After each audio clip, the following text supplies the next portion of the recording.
Hello and welcome back to another episode of Beyond the To-Do List. I am your host, Eric Fisher, and this is the show where we talk to the people behind the productivity. This week, you're in for a treat. I am talking to the Robert D. Smith. He is the manager for Andy Andrews, who is a comedian, author, does his own podcast over at the Andy Andrews Show with also friend Andy Traub, AA and AT as they call themselves on that show. Robert is also the author of 20,000 Days and Counting, which is an awesome, short but sweet, potent book about perspective, especially on life. And this is one of those ones where you can't help but be enthusiastic and inspired by this show by listening to this one. It's just over a half hour. It's a lot of inspiration, a lot of perspective type asking questions, as well as some really specific action items. So I think we've got it all covered. Anyway, I'm going to get out of the way. But first, I do want to say this. I have 3 signed copies of Robert D's book. All you need to do to enter to get one of those is to go to beyondthetodolist.com/34, and there will be a tweet there that's embedded. All you need to do is retweet it. I will select winners after this show has been out for a week and notify the winners. This week, I hope you can catch the excitement as I talk to the Robert D. Smith. Welcome to the show. Eric, I am honored to be here. Thanks for having me. You are so welcome. It's my honor, and as they say at Chick-fil-A, it's my pleasure. And don't you love Chick-fil-A? I do. We actually have one on the campus where I work, so... Oh, no way. Now, I have to tell you this. I'm a vegetarian, but I love the Chick-fil-A coleslaw. I love their waffle fries. Their brownies are outrageous. And the carrot raisin salad. Have you ever had any of that? I have had almost everything you just named off. Okay, good. And I always try to have my dessert, too. Yeah, but we'll get first. to that. Yes. First. Yes. Okay. So... I remember hearing you on one of the other people I've interviewed on this show, Chris Locurdo. He used to be the host of Entree Leadership, the podcast. And when he got done interviewing you and I got done listening to that in my car, I pulled over and I felt like I wanted to jump out and run a marathon. The excitement just was so ecstatic. So the book that you talked about with him, which I have read, 20,000 Days and Counting, you did not have a normal path to writing this. It's not something you even planned on doing. Can you share a little bit about maybe the path to the creation of the book and what was the catalyst for this? Eric, it was the weirdest thing because I am in the publishing business, have been doing this kind of work behind the scenes for over 20 years now. I've been Andy Andrews' manager. This is my, would you believe, 33rd year in doing just that. He's been my only client. I've got a team of nearly a dozen people that put in over 600 man hours a week just on this one guy. That's why I sound so exhausted. Do you hear me? Yes. So the idea of me ever writing a book was not on my bucket list. It wasn't on a short list, a back of a list, no list whatsoever. But a few years ago, when I got an iPhone, the guys were all showing me what these apps were. And they had me download one called the Countdown Calendar. And in it, you can tell how many days till Christmas or New Year's or your next birthday. But what I wanted to know was, does this thing work backwards? So I simply put in my birth date, which is a cool number, 5/5/55. And sure enough, Eric, it popped up a number of how many days I had been alive till that moment. At that time, it was about 19,930 days. And I thought, oh my gosh, I've never seen my life in days like this. And I thought on the next big number, meaning 20,000, I'm going to go do something and celebrate. But I didn't know what. I didn't really have a specific plan. And the idea, it came out on a Friday. I remember waking up that morning and thinking, this is my 20,000th day. And it's not a time when you say happy birthday. There's no celebration for that. I've never heard of anybody talking their lives in thousands of days. But I went away and I didn't know right where I was going. I ended up at one of these boutique hotels of the leading hotels of the world. That is literally the brand name. And I just checked in and I sat down at the desk with my computer and thought, what am I doing here? but I felt so overwhelmed with gratitude that I really had lived this long. And by the way, 20,000 days is about midway through your 54th year. And I started writing an email to Andy and Polly Andrews, just so full of gratitude that God had given me this many days. I looked up in scripture some ideas about time and how short it is, like it's a vapor, that no man knows how many days he has to live and this type of thing. And that email then was sent to him. As soon as I did, I thought of somebody else that I was so grateful that they were in my life. For the next 18 hours, Eric, I wrote individual emails customized using basically the same content of the gist of the message to 48 different of my friends. Every one of them, 100% everybody responded, amazingly moved.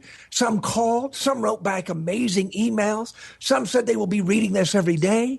Well, then 2.5 years later, my guys are wanting to create a career crash course, a video series behind the scenes of what we've done with Andy Andrews for any speaker or entertainer or author. And so in the process of putting that video together, which is not live yet, we wanted an ebook. And I thought maybe the content of this email might work.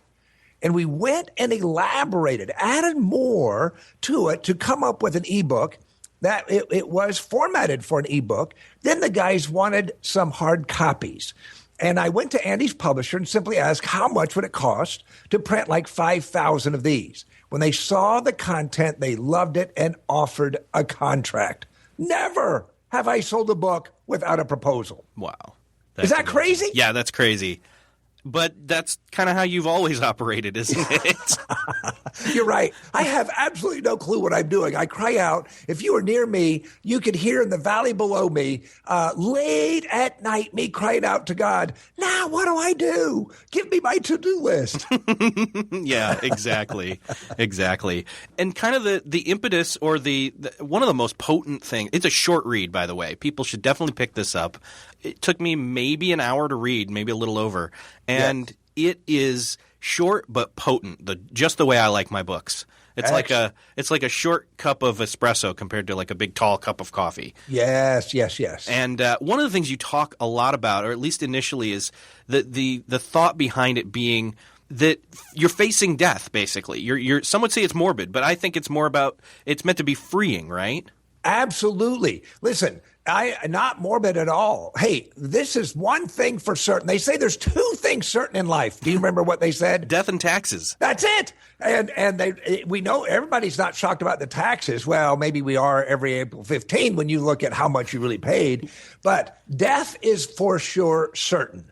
And so, but I was kind of shocked, Eric, at how many people how many people die that do not have a will. I mean, it's like 60 to 80%, depending on the category or where you are or something. But more than half of the people die without a will. Yeah. What is that about? Not facing the reality that it's going to happen. That's right. And something really weird happened when I was in ninth grade. In my ninth grade gym class, we were outside playing basketball on a cement court. And we were only doing that half court basketball. And one of my friends since second grade, Paul was running after the ball that was going out of bounds, and he accidentally tripped while he was running and literally fell so hard and hit his head that he died right there on the court. Now, in ninth grade, when you got up that morning, nobody's thinking, hey, this is going to be my last day, my last morning. And I had never had a close friend die like that. So it kind of shook me. Now, I had been raised in the church, a believer. I felt like my eternity had been taken care of. I wasn't afraid, but it shocked me that it could literally be one step away from passing away. And it suddenly made it a little more intense. It wasn't a negative thing. It was almost an exciting thing to make this my best day, to say literally, I love you to everybody that matters. And then later to realize everybody matters. I think I ended up being a much better son to my parents, a much better brother to my sisters. And to this day, it has gone on for years and years. Every day I live with that intensity, getting up with excitement, getting things done. And this is what's so masterful about what you are all about, what your website is all about, going way beyond the to-do list. And this is one of those thought processes that will take you there. Oh, definitely. I mean, you can't really get into the details of life without having your why. That's right. And that's honestly what this book really made me think of again, is especially what's the most important things. Yes. I went to therobertd.com. I did the calculator and figured out that as of this recording right now, I have been alive for 12,833 days, or just past 35 years. Woohoo! So I'm celebrating. I'm going to celebrate. I actually then thought, hey, you know what? What's the next big number for me, like yours was when you calculated? You said it was 19-something and you were headed up to 20,000. And I thought to myself, well, 12's near 15. Let's go for 15, and let's decide right now what that celebration is going to be. Tell me again, how many days today? 12,833. That's right. Well, you got to do 13. Is that what you said? Let's do 13. All right. Yeah. You want to do 13 because about every 2.5 years is another 1,000. I say celebrate sooner than later. Exactly. Okay. And that's why we eat dessert first. Yes. As a rule, with my new friends and people out with business, we always eat dessert first. I was sharing with a friend today that one of my good friends that got married a few years ago, that I was good friends with both of the couple. They literally, at their wedding, it was a seated dinner party after the ceremony. They literally served the wedding cake first. Well, I mean, at a wedding, you definitely should be doing that. But we don't think to do that to the rest of life, do we? No, we don't. Rarely do we. Because Mama said, you can't eat that dessert or that cookie or that piece of cake till you've eaten your broccoli, you know? I'm motivated to eat the broccoli after I have the cake. Oh, good point. Because, ultimately what we're talking about, because like you said, I'm talking all about on this site and the podcast about, productivity. But mostly what I really mean by that is making the best use of the time that we have. It's a finite resource. You can make more money, but you can't make more time. Right. And some of the, at least initially sobering thoughts that I had was I went and looked back and I realized, okay, I'm turning 35. My dad died of cancer when he was younger than you are now, at about 52, 53. Wow. And his dad died when he was 16. Oh, no way. Yeah. So suddenly I'm like, well, I've almost got, I want to beat them. That's the challenge Absolutely. to me. But if I don't, then I'm going to beat them by making the most of what I've got. Exactly. So, one of the things I have found, Eric, is that most people overestimate where they're going to be, what they're going to have accomplished, say, in the next 5 years, and totally underestimate what they can do in the next 15 minutes. Yeah. The next 15 minutes, I can concentrate then. Let's say somebody's wanting to do a book, and I guarantee you there are dozens of people listening to this right now that have literally had an idea for a book. They would say, absolutely, I want to write a book, and they would tell you what it's about, but they haven't done anything about it.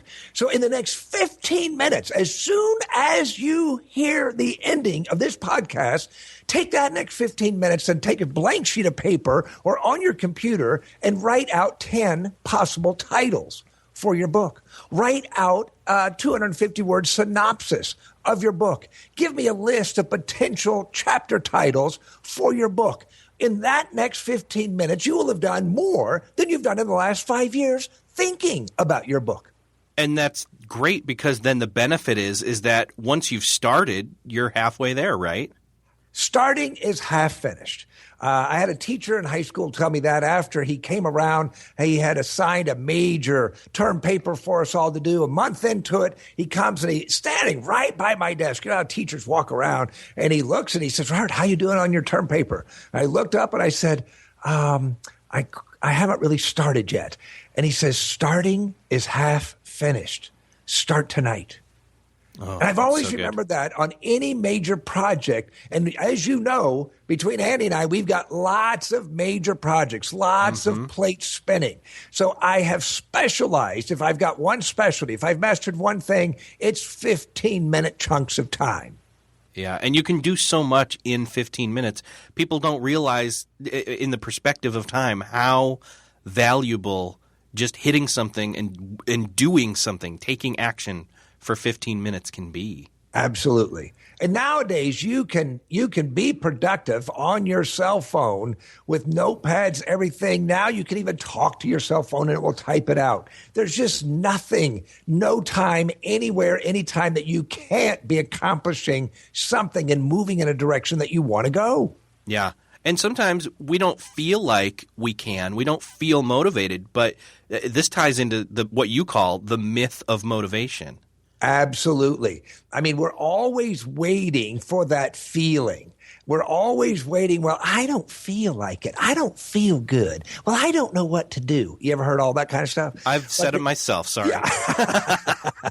But the idea, a little glimpse, when I was in college, I majored in psychology, and William James, we were taught, was the father of our modern day psychology. And he said back in the early 1900s that we do not sing because we are happy. We are happy because we sing. Therefore, when you say, I don't feel like it, if you start singing one of your favorite songs and you dance like there's no tomorrow in front of the mirror, if you start acting like you want to feel, Eric, it will make you upset because you will start feeling that good. And a lot of people feel so bad, they want to stay bad. I don't want to live that way if it's my last day. I want to be maximum productive. I want to feel my best. I want to feel excited, and I want to convey that with my friends. I don't want sad people around me. Do you? No, never. And this is the way you can play or be the Pied Piper. That you can create the music, you can create the excitement with your spouse, with your kids, with your cohorts. Anybody is going to return the smile if you smile at them first. So act happy all the time, and people will wonder what you're up to.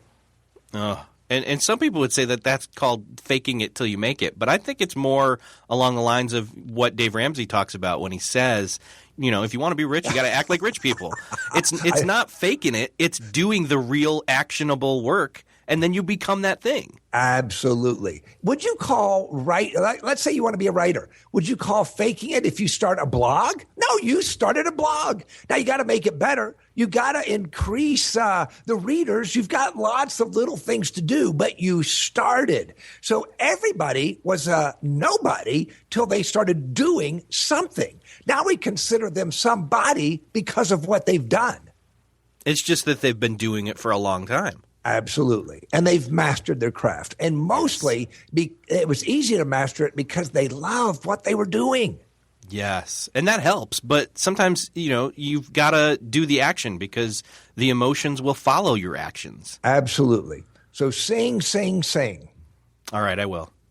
But just not right now. We're going to talk first. But okay.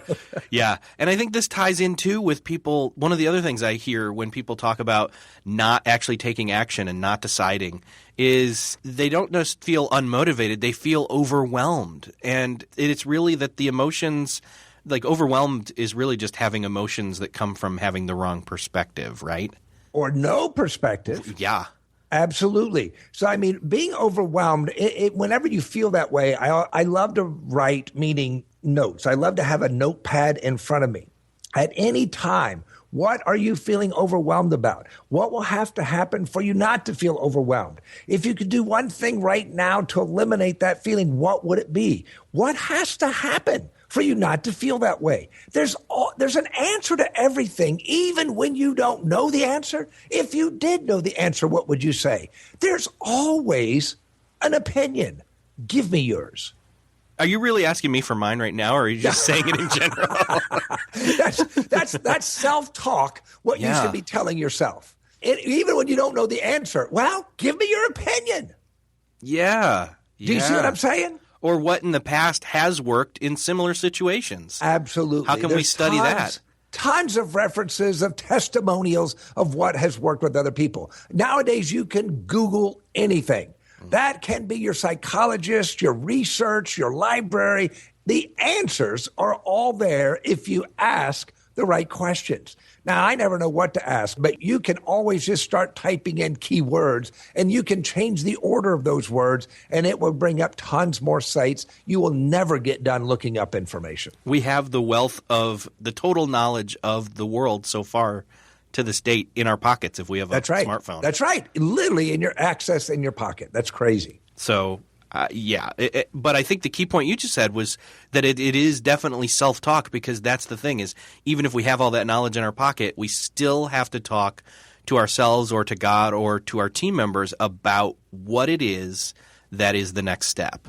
Exactly. Or or as you put it, when you decide your very, very simple to-do list, what's important now and what's important next. Those are the only two questions. Do you realize that's why I've never finished with Andy Andrews? I'm still going because we haven't completely, apparently, answered either one of those questions. So what's important now? When you don't know what to do, just tell me what's important right now and then what's next. Those two things will keep the to-do list from never ending. Because there's always something that's new that's important now, and there's always stuff that's coming down the pike that's the next. That's right. Every 15 minutes, you've got new information, new set of facts, new things have happened. Somebody called, somebody emailed you, somebody dropped by. There's something new that now you're dealing with, processing, and that's why there's always a solution to the question you're asking. Yeah. Ugh. Then another one of the things that I know people get stuck on is fear of failure or the fear of rejection. Yes. You talk about this in the book, which is great. Absolutely. One of the things that was that people are afraid of, because if you've got a book, if you think you're supposed to be a speaker, if you want to do whatever it is, and let's say if you want more money, if you want a better marriage, whatever it is, there's this little bit of fear factor. Am I up to it? Am I going to be successful? What are people going to be thinking of me? So back in 1975, that summer, I was in college and I got a job with the Southwestern Publishing Company. They are a door-to-door sales. They've been going for over 100 years, and they take college students and train them and then send them out all over the nation. I believe now it's all over the world, knocking on doors. It is the toughest form of selling there is. But the principles you learn are amazing and have lasted for me a lifetime. One of the things they told us to do was simply to share the books. Show what we had to 30 people a day. And if you do that, they said, Robert, you will be successful. There will be people that buy. So going out, knocking on that first door was kind of nerve-wracking, but I knew my name and I knew exactly how to introduce myself and at least try to get into the door. So as I did that, I realized not everybody's going to buy, that most of the people are going to say no. So what I started looking for, Eric, was literally people telling me no. My goal was to find 30 people a day that did not want to buy my books. And there were times I'd just play the game. Mrs. Jones, you're not interested in literally buying these books, are you? And she'd say, no, thank you. No, at that point when people were told no, they would be sad. But I was glad because I was filling up my page with all the no's. Do you know there was not one day in the summer when I did 30 that I got 30 no's? I never got 30 no's in a row. Some knucklehead always said yes. I applied this same principle when I started booking Andy as a comedian in the college market. Had no clue. Now, you got to remember, this was over 30 years ago. No cell phones, no computers. Most of the people listening right now can't even comprehend that. So I was on the phone calling, and I said to myself, I'm going to look for 30 colleges that do not want a comedian. Again, I never once succeeded in 12 months of doing this, but in the process, I found enough yeses that Andy Andrews, out of 1,200 colleges, voted him as Comedian of the Year not once, but twice, 2 years in a row, and Entertainer of the Year in the college market back in the early 80s. All because I failed at finding 30 schools a day that did not want a comedian. And you wouldn't even call that a failure, would you? No. You were intentionally going after those no's. I was intentional going after it. And the same principle, as you know, applied when I started over 10 years ago pitching the idea or the proposal, the book proposal for Andy's book, his first novel, The Traveler's Gift. And I did reach, now I was successful, Eric, in this one area, that I did find 30 publishers that did not want that book. I was kind of shocked. Oh my gosh, I reached my goal. I've never found 30 no's in a row. I was blown away. So I thought, well, in this case, we're going to play the game again. Do you know I found another 21 in a row? We came up with 51 publishers that did not want that book. But Eric, 10 years ago, it did get published, and it hit New York Times. It was showcased on Good Morning America with Robin Roberts and Diane Sawyer, and at that time, Charlie Gibson, all holding the book up. And in 4 minutes, they convinced America to go buy this book. Nelson had 40,000 copies in the bookstores. They were sucked out of the bookstores by that afternoon. Nelson started printing 20,000 books a week. For 17 weeks, it stayed on New York Times. It's now in over 25 different languages. They tell me about every 17 seconds, another book is sold by Andy Andrews somewhere in the world 24/7. Now, what would have happened if I'd stopped at number 30 or number 50? We wouldn't have that book in our hands. That's right. Oh. And it's such Is a that good. not Now, crazy? which book are we talking about specifically? Because I've read a couple of them. That was The Traveler's Gift. Oh, that's probably a great place to start for people who haven't read any of Andy Andrews' books, which I highly, highly recommend. That's right. It's a killer book. You will not forget it once you read it. Yes. It sounds to me like you're talking a lot about what a recent quote that I read that is honestly, it's debatable because it doesn't matter what the real number is. But Thomas Edison said, "I have not failed. I've just found 10,000 ways that won't work." That's right. On the light bulb. Yes. That's right. That's a killer. That's a great concept. And if you can apply this concept in your life, you will be shocked at what successes that you start running into. It'll look like you've got magic fingers, like everything you touch turns to gold. I don't see that about myself at all, although what we keep turning out is amazing. But Eric, behind the scenes, we keep getting told no. I get tickled at that. That's why I wrote, I eat no's for breakfast. Tell me no, and I get fired up. I get excited. I gotta believe that it's your perspective. It's almost as if, what would be rejection to some people, you've got an inoculation to rejection. That's it. That's great. It doesn't do a thing to you. You've already had it. You've totally had chickenpox. Immune. You're immune now. So you've defeated fear of rejection in that way, which is awesome. Yeah. And you're eating dessert first. You're eating no's for breakfast. I gotta ask something that I ask all my guests, which is, in an ideal world, which I think you probably live mostly in, how do you start your day? Oh, well, every day I do work out. So I've got a workout room in my house, and I love that. I play intense, crazy music. I've got a list of songs on my iPod that I've played over 100 times. So it's my top 100 list. That doesn't mean there's 100 songs. There's more than 100 songs, but that I've played them on the iPod for over 100 times each. Can you imagine? But I get so fired up, and I love positive reading. And the scripture is obviously the foundation for everything we do. There are biblical principles throughout Andy's material and mine, because we know, Eric, that 200 years from now, those principles will still apply and be true. And that's the kind of content Andy and I like to turn out, are things that literally from generations to come will still be worthwhile. So you got to exercise, you got to eat properly, and mostly beyond the physical, you got to take care of your mind and your spirit. Yeah. What's the next step? Like, once you've done your workout and you've spent your time doing your Bible reading, and you've eaten your nose for breakfast, and then your dessert first. Like, how do you jump into your workday?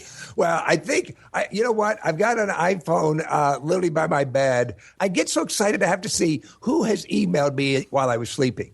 So I kind of glance at some of that, and I've got easy access to all my workspace, computers and all. So I think I plug in pretty early, but only out of excitement. not out of necessity. I'm just eager to see what is happening now because we've got so many different plates spinning and so many different people working on them. I really can't wait to see what's going on.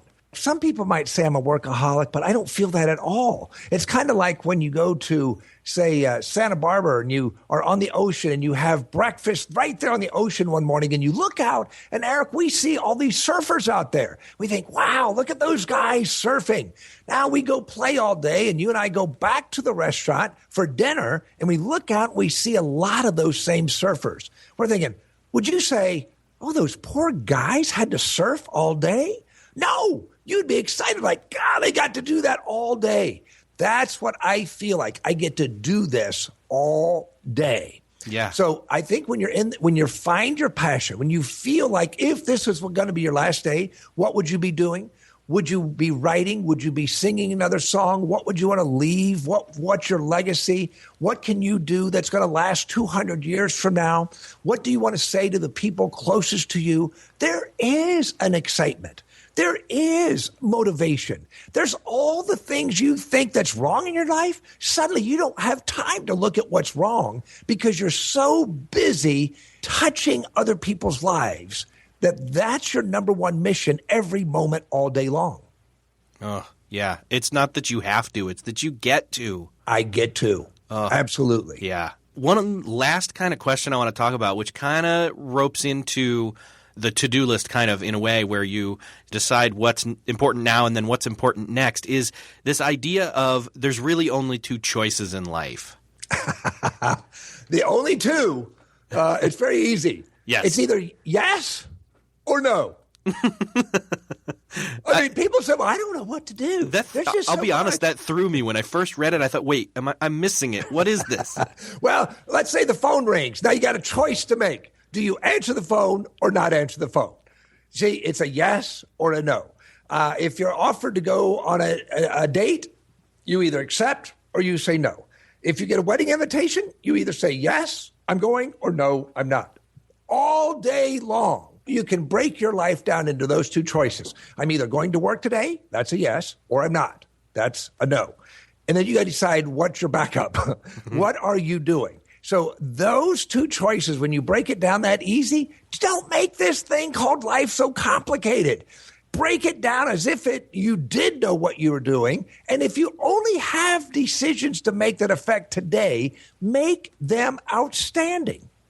Oh, okay. Perfect place to end. Hey, I do want to tell you one other thing. At therobertd.com, they can go and download a free ebook. Eric, I'm not sure if you've even got this, the Battle-Tested Branding. It's the secrets behind the scenes of what's kept Andy's career going for 3 decades and what we're using to ramp up this Robert D thing and 20,000 days and counting. I love it. Yeah, I've grabbed it. It's definitely worth a read. I downloaded it and threw it right on my iPad, and it was perfect reading for that. So good. And you can even count your days there at therobertd.com. You can plug your birth date in and get your number.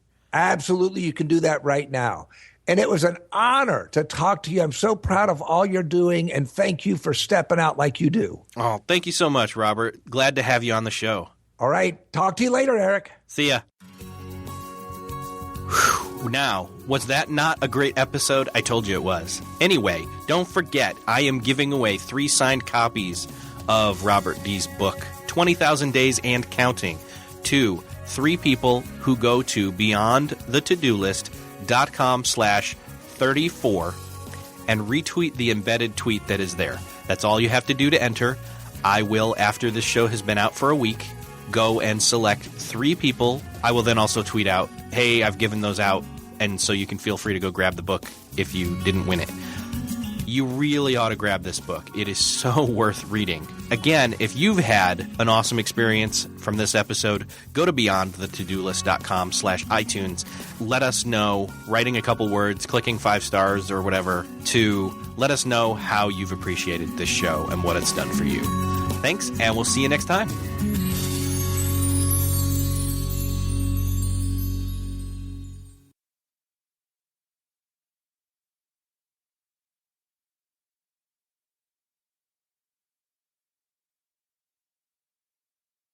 Beyond the To-Do List is a proud member of Noodle.mx Network at Noodle.mx. Find more great podcasts like How to Podcast, Clean Comedy, Once Upon a Time, Christian Worldview, and more at Noodle.mx. Think, laugh, and succeed by subscribing to our podcasts at Noodle.mx.